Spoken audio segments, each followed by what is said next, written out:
Srbija vesti. Dobrodošli. Kandidat koalicije CDU-CSU za nemačkog kancelara Friedrich Merz proglasio je pobedu na opštim izborima održanim danas u Nemačkoj i naglasio da je ovo istorijsko izborno veče. On je u štabu stranke nakon objavljenih preliminarnih rezultata, po kojima je koalicija osvojila 29% glasova, rekao da je svestan odgovornosti i nivoa zadataka koji su pred njim i dodao da je kampanja bila veoma teška i da se doticala pitanja ekonomske politike, migracija, spoljne i bezbednosne politike. Kako je rekao, uveren je da će uskoro moći da stvori vladu koja će biti sposobna da deluje u interesu Nemačke. Svet napolju ne čeka nas i dugotrajne pregovore, rekao je Merz. Lider socijaldemokratske partije SPD Olaf Scholz priznao je izborni poraz svoje stranke i čestitao svom rivalu i kandidatu demohrišćana Friedrichu Merzu pobedu na vanrednim parlamentarnim izborima u Nemačkoj. Ovo je gorak rezultat izbora za socijaldemokratsku partiju i to mora jasno i glasno da se kaže, rekao je Scholz u Berlinu. Ukoliko na prevremenim parlamentarnim izborima u Nemačkoj pobedi blok Hrišćansko-demokratske unije i Hrišćansko-socijalne unije, a novi kancelar postane Friedrich Merz, odnosi između Berlina i Moskve mogli bi se dodatno pogoršati, ocenio je mađarski politički analitičar Georg Špetle.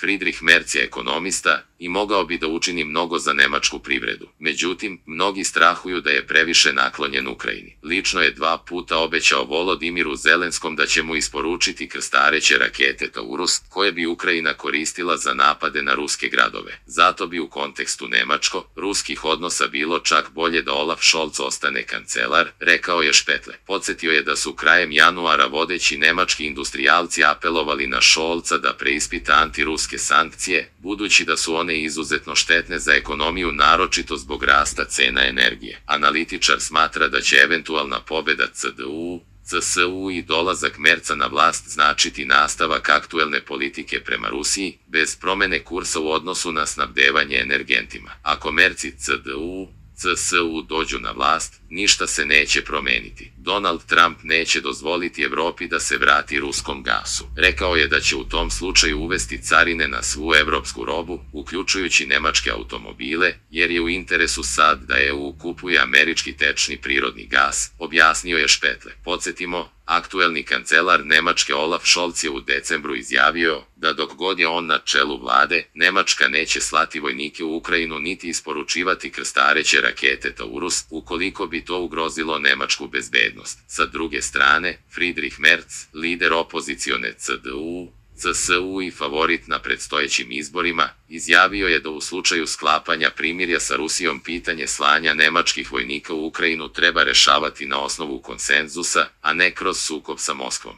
Kada je reč o isporuci raketa Taurus, Merz je ranije tvrdio da sad Francuska i Velika Britanija već šalju Kijevu slične sisteme naoružanja, a da zbog toga nisu postale strane u sukobu. Prema njegovom mišljenju, isporuka raketa mogla bi doprineti uspostavljanju mira u Ukrajini. Zvanična Moskva smatra da snabdevanje Ukrajine zapadnim naoružanjem otežava pregovarački proces i direktno uvlači NATO zemlje u sukob. Ministar spoljnih poslova Rusije Sergej Lavrov naglasio je da će svi vojni konvoji sa zapadnim oružjem za Ukrajinu biti legitimne mete ruskih snaga. Takođe, Lavrov je istakao da NATO i SAD ne učestvuju samo kroz isporuke naoružanja, već i kroz obuku ukrajinskih vojnika na teritoriji Velike Britanije, Nemačke, Italije i drugih zemalja. Kremlj je ranije upozorio da slanje zapadnog oružja Kijevu ne doprinosi mirovnim pregovorima i da će imati dugoročne negativne posljedice. Takođe, Moskva je istakla da bi dozvola Kijevu da koristi zapadne dalekometne rakete za udare na teritoriju Rusije dodatno podigla nivo tenzija.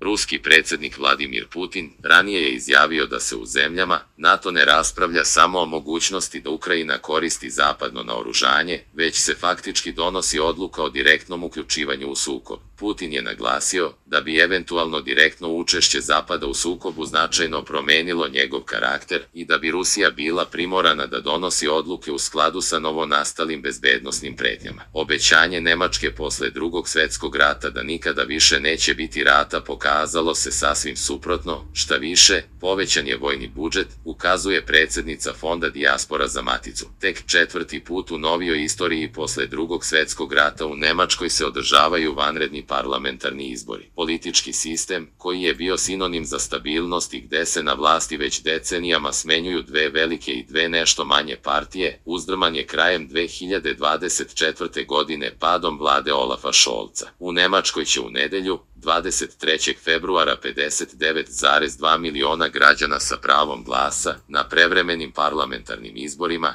moći da bira 630 poslanika u novom sazivu Bundestaga, a posredno i novog šefa savezne vlade. Uz 59,2 miliona birača, koliko ih prema proceni Saveza za statistiku Destatis ima u samoj Nemačkoj, pravo glasa ima i više od 3 miliona nemačkih državljana u inostranstvu, za koje će ovogodišnje glasanje zbog kratkih rokova biti problematičnije nego inače, pišu nemački mediji. Mislim da će AfD dobiti mnogo više glasova nego na prošlim izborima. Međutim, neće biti dovoljno i neće dobiti najveći broj glasova. Problem je što niko ne želi, bar u predizbornoj kampanji, da uđe u koaliciju. Tako da je situacija vrlo kompleksna, ali zabrinjavajuće su i mnoge druge stvari, promene u društvu, militarizacija svih društvenih segmenata čak i zdravstva, prosvete, kaže predsjednica Fonda Dijaspora za Maticu Dr. Ljiljana Werner. Ona ističe da su se obećanja Nemačke posle Drugog svjetskog rata da nikada više neće biti rata pokazala sasvim suprotno, šta više povećan je vojni budžet, čak i javno ministar i ministarstvo odbrane planiraju pohod u rat. Wernerova naglašava da je prisutna neverovatna rusofobija i ono što je najgore nisu pošteđeni ni najveći ruski umetnici, baletani, dirigenti, koji su radili u Nemačkoj. Najtragičnije je što su instalirani instituti za denucijaciju, biroji, gde građani mogu anonimno da prijavljuju druge građane koji imaju drugačije mišljenje nego što je mainstream.